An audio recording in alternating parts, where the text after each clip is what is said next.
I'm George Wrighster. He's Ralph Amsden, and this is Wrighster or Wrong, the intersection where sports, business, society, and pop culture meet the truth.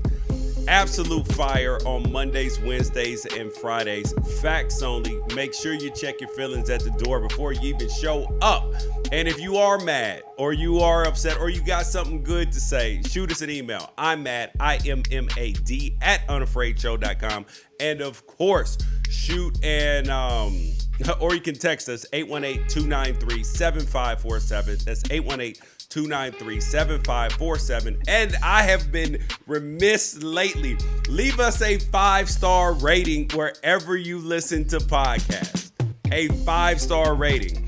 I'm not letting Ralph come in here with any of his nonsense because he'd be like, oh, just leave us whatever we deserve. No. This podcast has your name on it. I'm not screwing that up. All right.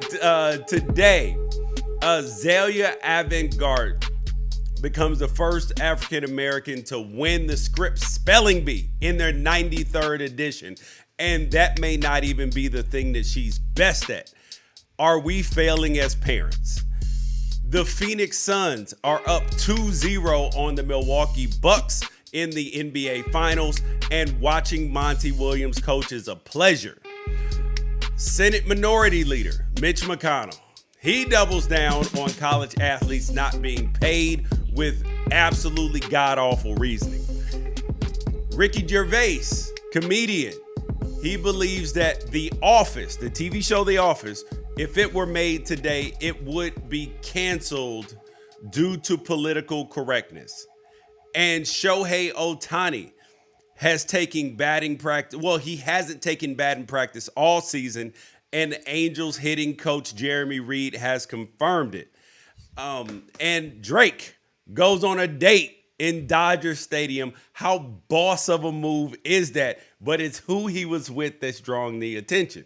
And of course, canceler consequence and the best of social media.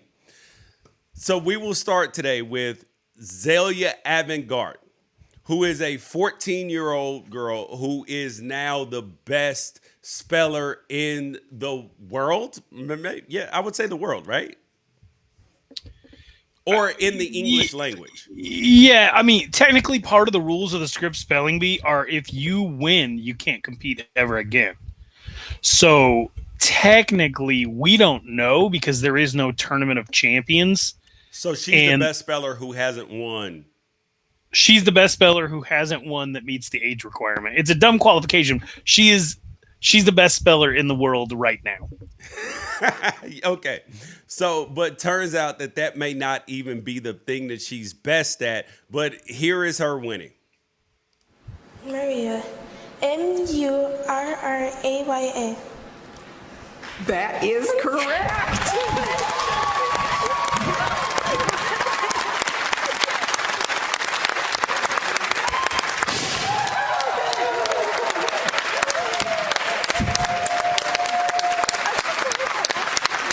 And there is your champ. The holder of 3 Guinness World Records and now the 2021 Scripps National Spelling Bee winner, Zalia Avant-Garde. Zaila. My bad. So, dude, so a lot of people were talking about this at first. They're like, why does her race matter? Why does it matter? And I'm like, the same reason why it matters if somebody from your hometown goes to go play in the big leagues, or somebody from your high school is voted president. It matters. It's not the end all be all, but it does give you a sense of pride, and it's never happened before, which is dope.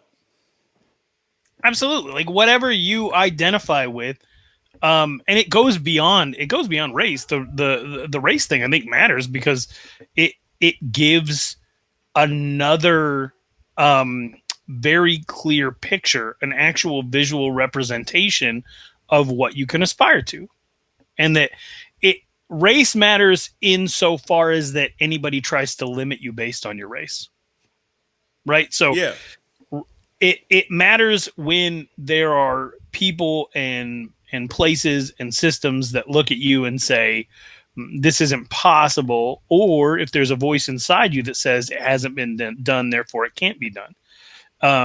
There's going to be people all over the country who see that, and they have a visual representation now that it is possible. I always think back to, there was a group of young men who walked out of a movie theater.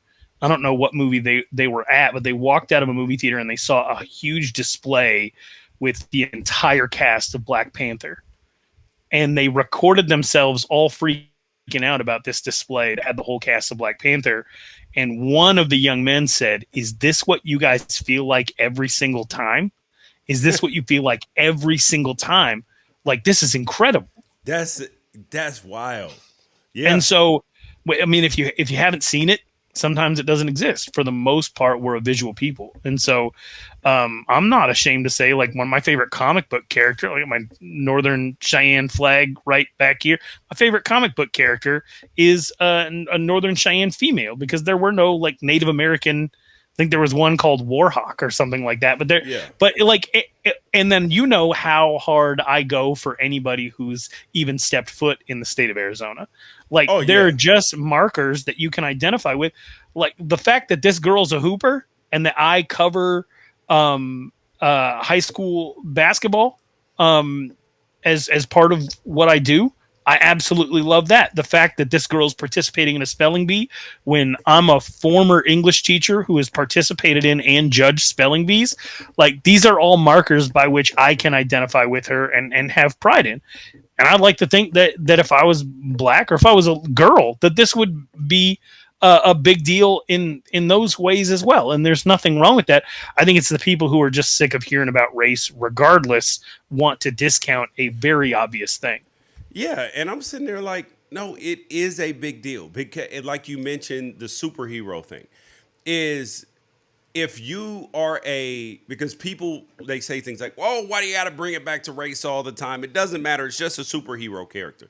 Well, if wherever you went in life, like if you put a white person in the crowd of all Black people, what are they going to notice, Ralph?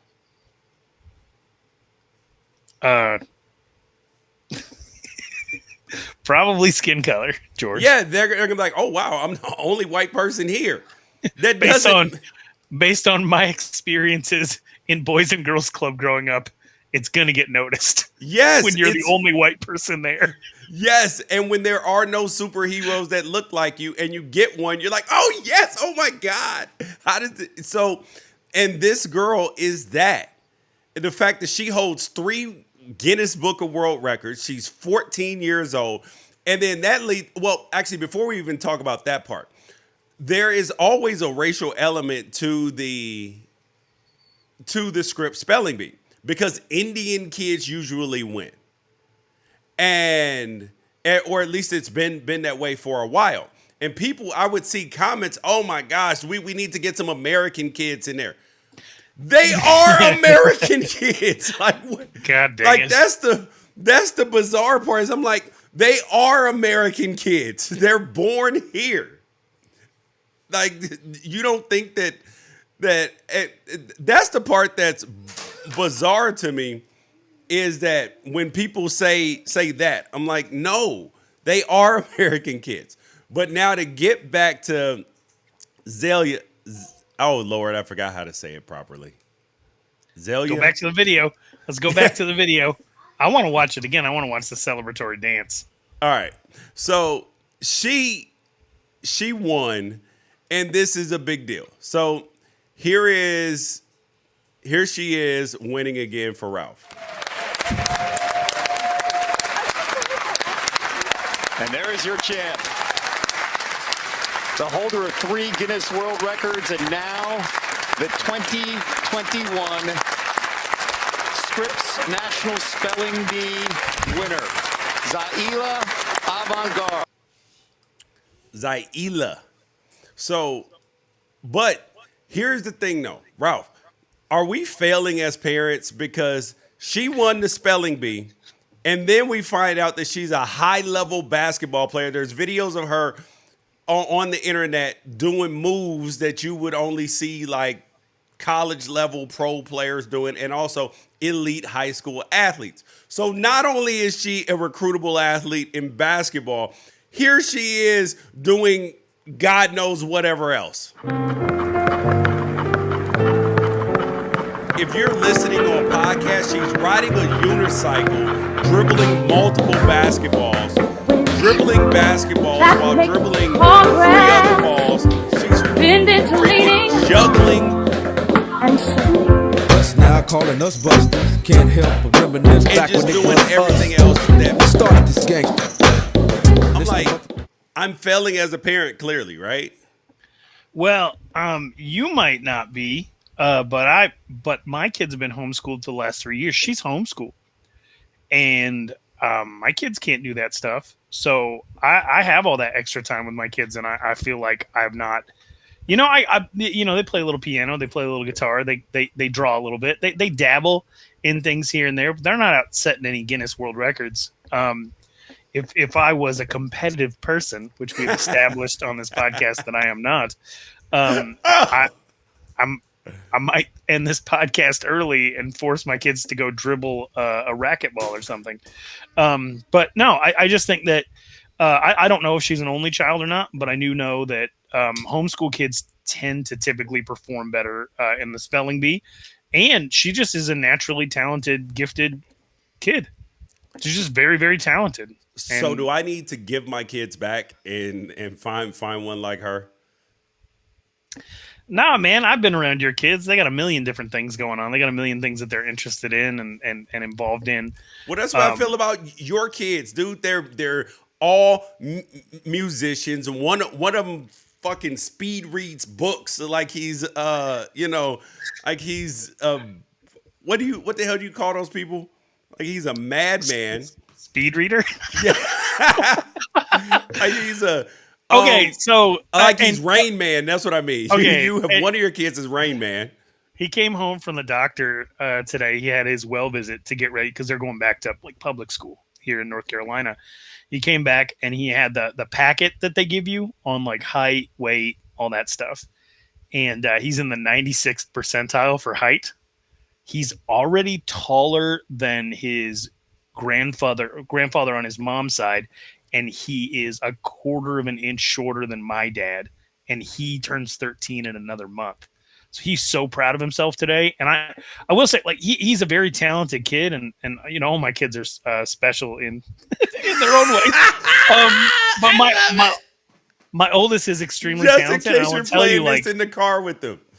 You think you want a kid that is quicker than you are, but it gets real old real quick. Yeah. When they consume things faster than you can give it to them, when they master things faster than you can teach it, it gets it gets intimidating. It gets really, really intimidating as a parent. And then you like to turn around and say like, oh, this is definitely me. I did this. But he has a brother who's 11 months younger than him and sweetest kid in the world. But he's also 11 inches shorter. You know, he loves to read as long as there's pictures. He also consumes things at a very fast rate, but I'm talking about food. And so like, you know, you want to give yourself credit. And the truth is like people are born with the talents they're born with, and it's up to you to try to foster them. And whoever this girl's parents are do a fantastic job of really honing in on whatever her natural gifts are. Like that you got to give a lot of credit to the parents for helping her to focus and unlock those things. But those are just in her. And yeah, we can't be putting our kids up against each other. We can't do that. Dude, I'm not comparing mine to yours. I'm comparing mine to her. And I thought that they were winning. Oof. And then I see this and I'm just like, we got a lot of work to do, kids. Back in the lab. Back in the lab. You gonna buy a unicycle? Nah, but what do you think a unicycle costs? Bro, I have no idea. I don't even know how you teach somebody to ride a unicycle. That's got to be passed down. It couldn't just been her parents' idea to be like, you know what, you're really good at dribbling basketballs. We need to go get a unicycle. Like they probably have one passed down through generations. Yeah. I think that people who ride unicycles came from people who ride unicycles. That's just my own personal. All right, I found one on Walmart.com. I want you to guess the price. $79.99, somewhere between $79.99 and $119.99. $68 marked down from $136. Oh, so I was in the range, right? Yeah. I don't know if a Walmart unicycle is going to get the job done. Correct. I need to educate myself on. The only other time a unicycle has ever been in the news in my lifetime is when Devin Booker posted a photo of him riding one, and then a rumor spread that he broke his hand riding a unicycle. Right. But like that's it. Maybe they're coming back. Maybe. But speaking of Devin Booker, the Suns are up. My Suns are up 2-0 in the finals. Up 2-0 in what I knew was going to happen. And now they only have to go 2-3 in their next 5 games to win a championship. And this is true. I knew that they were going to win game 2. There was nothing about game 1 that gave me any confidence. Nothing that gave me any confidence that the Bucks were going to win. And it's mainly because of their coaching. Their coaching, Mike Budenholzer is like a day late, dollar short when it comes to Monty Williams. Monty Williams makes an adjustment, and then Budenholzer is like, "Wait, hey, yo, we got to watch the film to figure it out." And then Monty Williams will make another adjustment prior to the game, and then Mike Budenholzer will have to figure it out after the game. But then it's going to be too late. And they consistently say the playoffs, a series doesn't really start until the home team loses a game. Well, if the home team loses a game now, the series is over because they're either going to be down 3-0 or 3-1. Yeah, I wasn't feeling as good going into last night's game. One of the reasons for that was, while you don't believe that Coach Bud makes adjustments, it was very clear in this game that they took everything that they learned in game 1 and they threw the kitchen sink at the Phoenix Suns. Yeah, and then and Monty Williams adjusted. Maybe. So early on, this is a big – first of all, the way the Phoenix Suns move the ball is ridiculous. And it's also new. Like, they moved the ball well, but last night they were doing things. They had that thing on a yo-yo. Like, it was amazing. Yeah. But they came out of the gate and they took an early lead with Drew Holiday being super aggressive. Like, Drew Holiday was attacking Chris Paul. They were backing DeAndre Ayton and Jay Crowder out of the paint, and they were letting their point guard attack the rim. Had Drew Holiday made some of these open shots, they could have run away with the game. He started out, he made a couple, and then he just kept shooting and he just kept missing. And know then why, right? No. Okay. No. Why was he missing layups? What was Drew Holiday doing all game that he hadn't done in game 1? Attacking. No, he was picking up Devin Booker or Chris Paul, whoever had the ball, whoever he was guarding, full court. Okay. So yeah, I see what you're saying. He was tired. Like, That's he rough. was tired. He's a scorer. Picking up somebody full court, expending all that energy, making him turn. And for what? Yes, he made it more difficult on them, but it didn't stop their good shooting. Like, I couldn't figure out what the purpose of picking them up full court was when they are still continuing to score the ball really well. Like, it didn't hinder them at all. It only hindered Drew Holiday. Yeah, the Bucks left the corners open all night. And in fact, people point to the Suns going 20 for 40 from 3 and saying you're never going to beat a team that goes 20 for 40 from 3. But at the end of the game, I was frustrated with how many open They're wide open shots. Like 15 of their misses didn't have anybody within 10 feet. Like, in my mind, and I don't mean to be like insane, but in my mind, the fact that Devin Booker was making pull-up threes is an anomaly, and the fact that Jay Crowder and Cam Johnson and Mikal Bridges were missing corner threes with nobody within 10 feet was worrisome. And then they ended up 20 for 40. So I don't, you can't nitpick too much, but a lot of this comes, and there's an article on unafraidshow.com right now about Chris Middleton and kind of as he goes, the Bucks go. And I was looking at it today, and there are 5 games in which he shot better than 50% in the 2021 playoffs. And in those games, they're 5-0. And there are 7 games where he shot 40% or worse, and they're 1-6 in those games. And so definitely head over to unafraidshow.com. Let us know what you think of just Chris Middleton in general. Like, is he a star? Does he deserve this contract? When he's proving it, is that the proof that you need that he is the guy? Like, can they do this without him? I don't know what his issue is, but he seemed a little timid. I don't know if they're D'ing him up well. It feels like Jay Crowder's doing a pretty good job. You have to do stuff to get your guys going. Like, that's the issue with Bud. But they run their offense through a quasi big man who also takes it to the hole himself. But that's the other problem. They got Giannis playing point guard again. And you're just like, so then everybody else is standing around, and that played right into what Phoenix wanted them to do. They're like, yeah, let Giannis try to drive to the hole every time. He can't score 80 points. Let him make sure everybody else is just standing around. No, yeah, I'm saying he might be able to score 80 points. Yeah, but the 42, right? So he scored 42 last night. And the Phoenix Suns seemed content to let him score 42 points.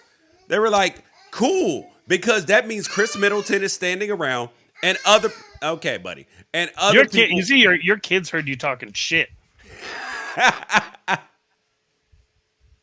Do you know what Giannis was from inside the arc last night? What? 14 of 17. Yes, he's so good. He's so good, but he also does things that there were probably 5 different times that he did something last night where I had to get up and walk out of the room because I thought he was done. I didn't think he was getting up. Him going full speed and crashing into Torrey Craig the way that he did. Torrey Craig didn't get up from that, but yeah. I'm surprised either one of them did. I don't know. The way he plays is... He's a crash test dummy, dude. He's built for it tough, though. He's definitely built for it tough. It's weird. It's weird because he plays in a way that everybody's sort of been begging bigs to, like, hey, you're big, realize it. Like Shaq did, you should too. But he's interesting because he put that weight on, and and then he uses it. He's aggressive. I don't know. I like him a lot. To me, he's the best player on the court. After watching him in this series, I don't question that he's the MVP. But I also don't necessarily know the most appropriate or best way to build around him because it's not whatever they're doing. And I also don't want to be one of those people that's hypercritical of the Bucks who are representing the East in the NBA Finals. But there's obviously something not working here. Would you say – so, George, you probably are harboring some belief deep down inside that a healthy Anthony Davis means that the Lakers are playing in the finals right now. And there was a game and a half where Anthony Davis was very dominant against the Suns. What people don't like to admit, though, is they were losing when he went down. But he was incredibly dominant, and we watched Giannis be dominant as well.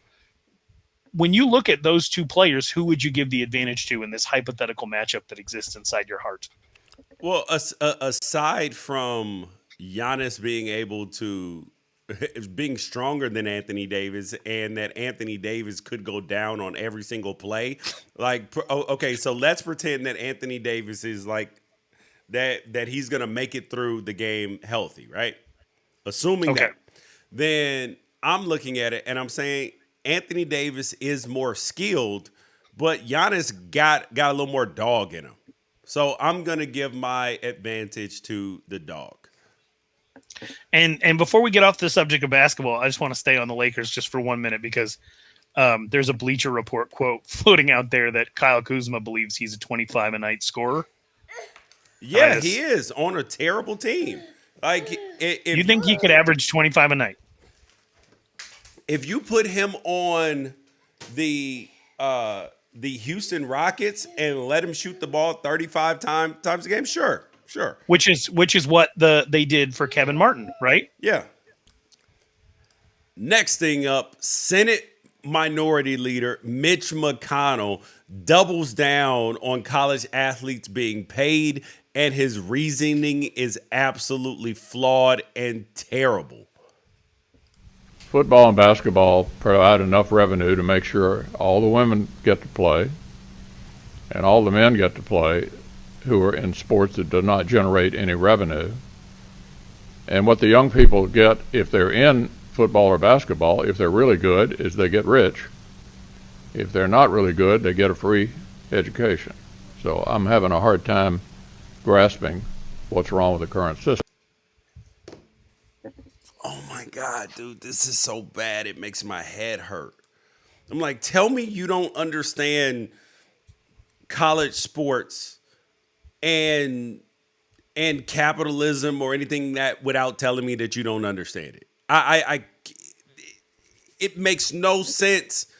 The indentured, like, why the hell would you be okay with everybody else making money and the people who actually facilitate the generation of the revenue, who actually contribute to people wanting to watch the product, you don't want them to be paid?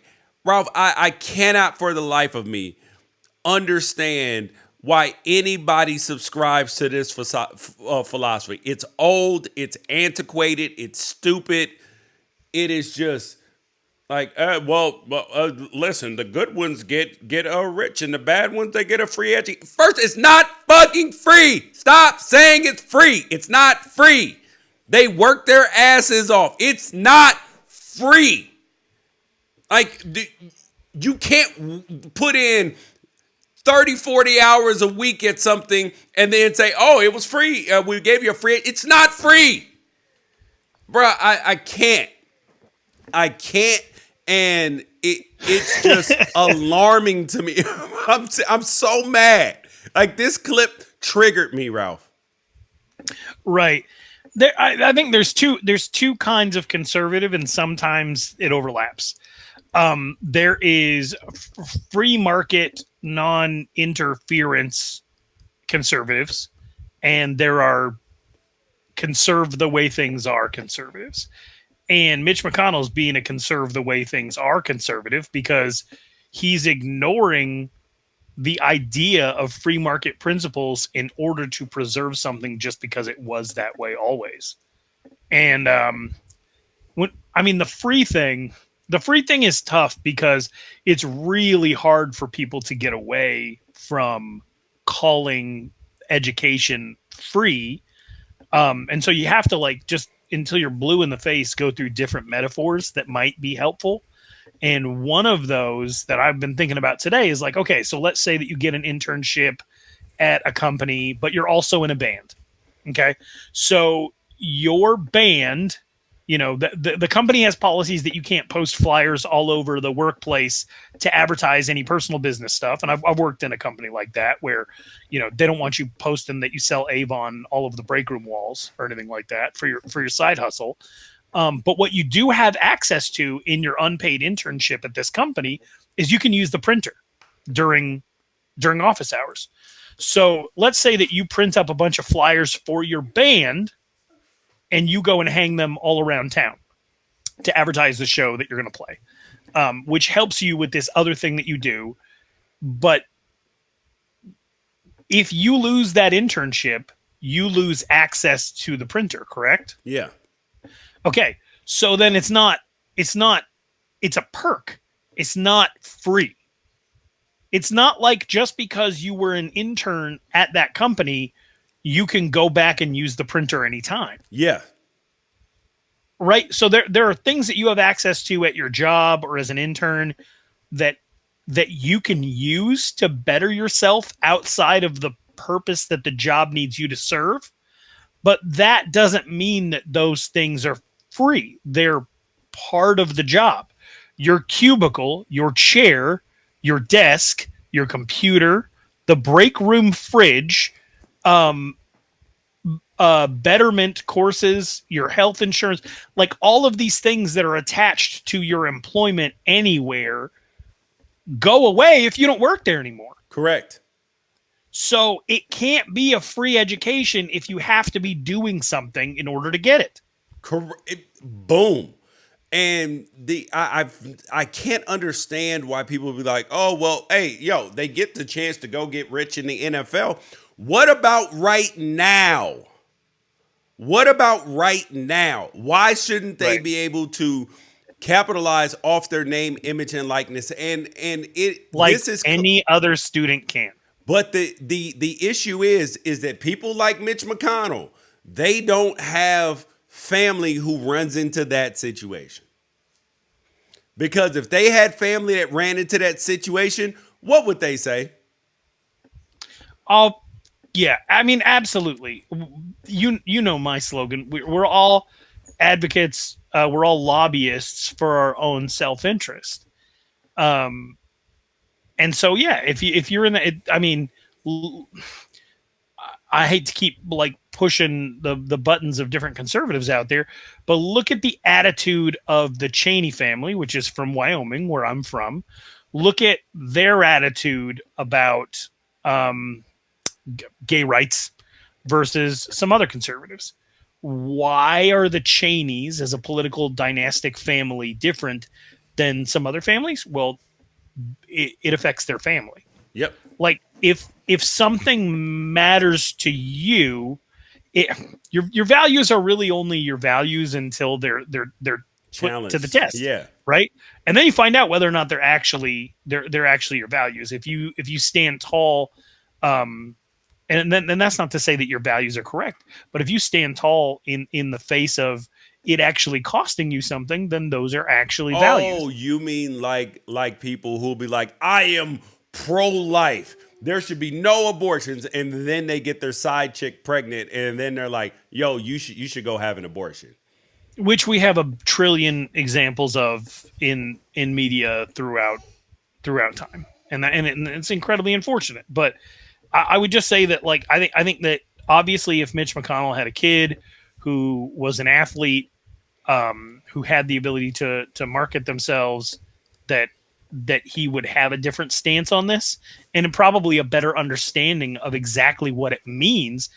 Just because some people come out of this situation with a monetary advantage doesn't mean that the way that we're doing things is right or correct, especially considering that you can't even participate in the market in a way that isn't dependent upon your elevated name, image, and likeness through collegiate athletics. Correct. Like, what if you're just an inventor? What if you are like Joey Harrington, who you played with, correct? Yes. What if Joey Harrington got a gig as a concert pianist that wanted to pay him $10,000 a show, and it was independent of his notoriety as a football player? Yeah. He couldn't do that at that time, correct? Correct. Yeah, that's the stuff that always bothered me. Like we just got into someone who just won the spelling bee, who could go on to be a collegiate basketball player if she continues to progress, and has already set Guinness World Records for the way she dribbles and things like that. Already has game tape out from like 6th and 7th grade. So obviously she's serious about basketball. But she's a spelling bee champion. Yeah. And so you're telling me that she would have to take a 4 to 5 year break from making appearances affiliated with what she did with Scripps while she's an NCAA athlete? Dude, that would be absolute insanity. That would be crazy. And it makes no sense. And neither, nothing that Mitch McConnell was talking about even registers to even sane people. Like, it's just like, oh, okay. Well, this is the way that things have been. This is the way that they should always be. No, it's not. It just doesn't apply to any other student. If you get an academic scholarship, you could still be an entrepreneur. Yeah.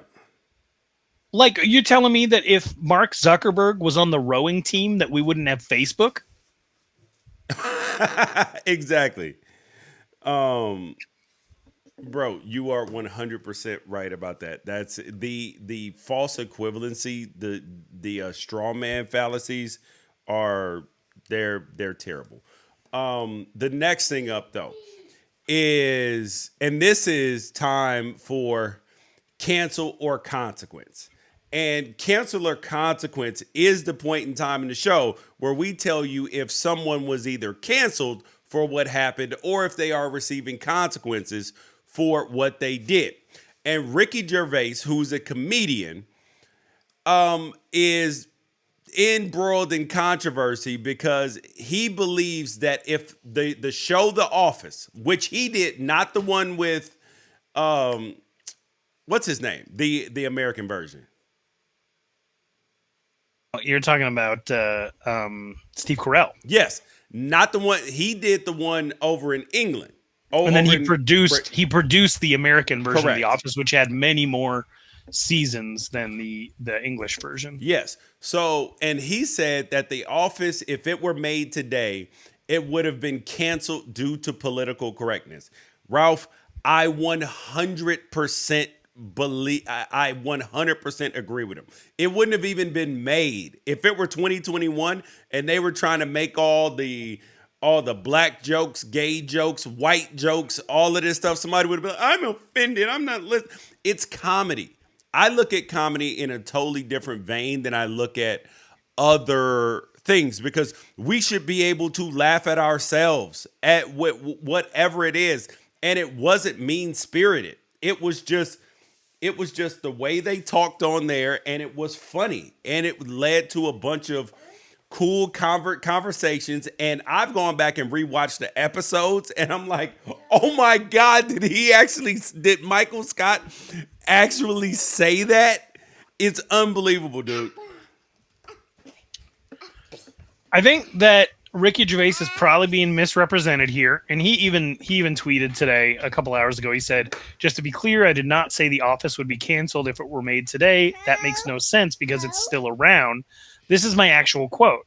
I said, "Someone said they might try to cancel it one day, and I said, good, let them cancel it. I've been paid." I get all my coins on me. I need all my coins. So I'm not mad at any of that, bro. But I don't necessarily agree that if The Office dropped, like season 1 of the American version of The Office dropped this year, some people might definitely be louder about some things because we just all have access to a megaphone using social media. The interesting thing about that show is that they thought they were getting canceled, like literally, not figuratively. They thought they were literally getting canceled every single week. The fact that streaming became a thing when it did is what ultimately saved that show. And streamers are going to drive the market on what is and isn't feasible. And if you can toe the comedic line of satire in such a way that is intelligent enough to avoid a lot of these landmines that we have now, and probably the more appropriate way to say it is like, now that more people can speak up for themselves than used to be able to, calling those landmines is kind of rough. But I look at a show like Dave. Do you watch Dave? I've seen one episode, but Okay. I've heard it's really good, so I do want to pick it up though. It's for sure. You know, I'm more watch it because it's interesting than funny. It's definitely got its moments, and there are times when I like laugh really, really hard. But I'm always just kind of interested to see if they can pull off what they're trying to pull off, because there's a lot of racial elements, homophobic elements, cultural elements, appropriation elements. It's about a white rapper who is a very vapid, terrible, egotistical person. And so season 2, episode 1 is about him going to Korea to shoot a K-pop video because he hopes it will get more traction because K-pop blows up everywhere. Right. Yep. So, and the title of his song is "I Took a Shit in Korea." Oh, nice. So like he's literally saying like you could do anything in Korea and it's going to blow up. So like I literally, my song is me taking a shit in Korea, right? Like that's offensive unless you understand that he understands why it's offensive. Yes. That's the thing. If you believe that the person who's making it knows it's offensive and doesn't feel like that, but it's just making fun of it, then that seems to be okay, right?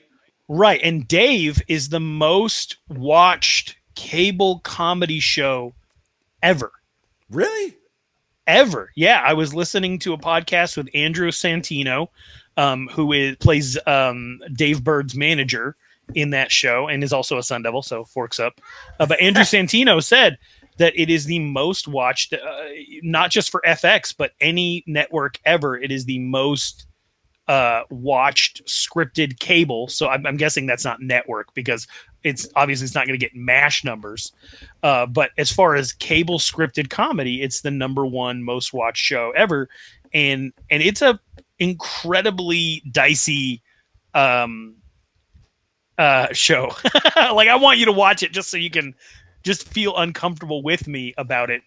But it's really, really interesting that type of stuff continues to be popular, or whether it's Curb Your Enthusiasm, or other things out there that seem to the Chappelle Show that attack these really, really specific issues in a way where you're like, oh, he gets it. He's actually making fun of ignorant people, not being ignorant himself. Yeah. Right.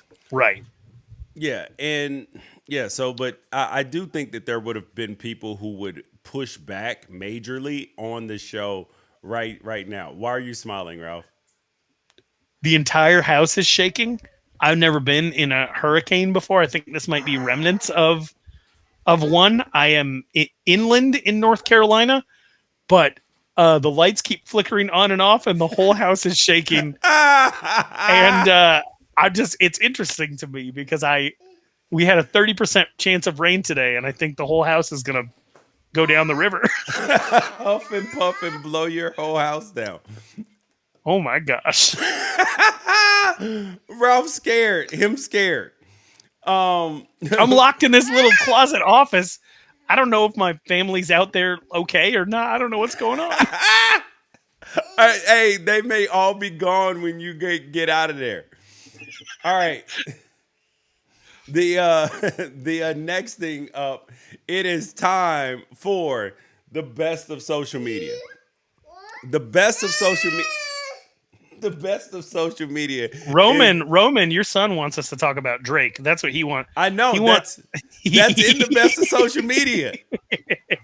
So the best of social media is the segment of the show where we literally tell you the best thing that is in social media. And yeah. So here's the first thing. So a newscaster caught these two pictures, this evidence. You have it was a helicopter, a news helicopter, and my son yesterday, it was funny because he decided that he was going to he was coming back from a football camp. And he saw the lights at Dodger Stadium on. And he was like, yo, are the Dodgers playing? We're like, nah, they out of town. Ha! It's because Drake. Was on a date. Drake was on a date at Dodger Stadium. He's got a table set up. It's on the third base line. This dude looks incredible. First of all, the date is wild. I can't imagine. I have no idea how much a date like this costs in Dodger Stadium. All right, but he's there. It's not the fact that Drake is there that's such a big deal. But it's who he's there with. He's there with the young lady who just so happens to be the mother of Amari Bailey, who is going to be a senior in basketball, high school basketball this year. He's one of the top 5 recruits in the country. The kid is electric. He goes to Sierra Canyon, so he's at the same school as Bronny. And remember, Drake is always at the Sierra, well, not always, but regularly at the Sierra Canyon basketball games. Everybody thought he was there to go see Bronny because he's friends with LeBron, because Drake is friends with LeBron. Nope, that ain't why, pal. Apparently, that he was going even prior to this going on, I believe. But this is notable though, because they were just trying to enjoy an intimate night out, a very private night, but their private night got turned into a very public session. Very public session. I don't want to be this famous. I don't want to be this famous to where if I'm just out at dinner, somebody can just randomly come through with a helicopter and be like, hey, yo, here it is. Let's snitch on them. This is dry snitching at its finest. The next thing up on the best of social media is this that happened in New York City.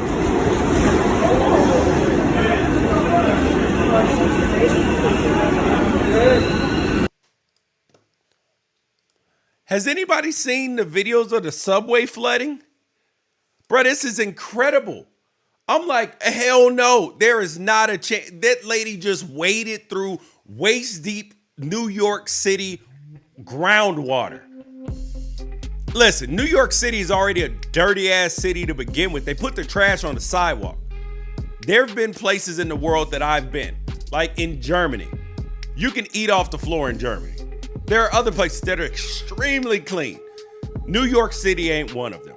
And all the rats and infestation and all of that, there's not a chance in the hell I would. If you walk through that water, you need a tetanus shot. You need about 6 vaccines. You need, you're gonna need an elixir, to a witch's brew to fix whatever the hell happened to you. That makes my stomach hurt just seeing and wondering what the hell is in that water.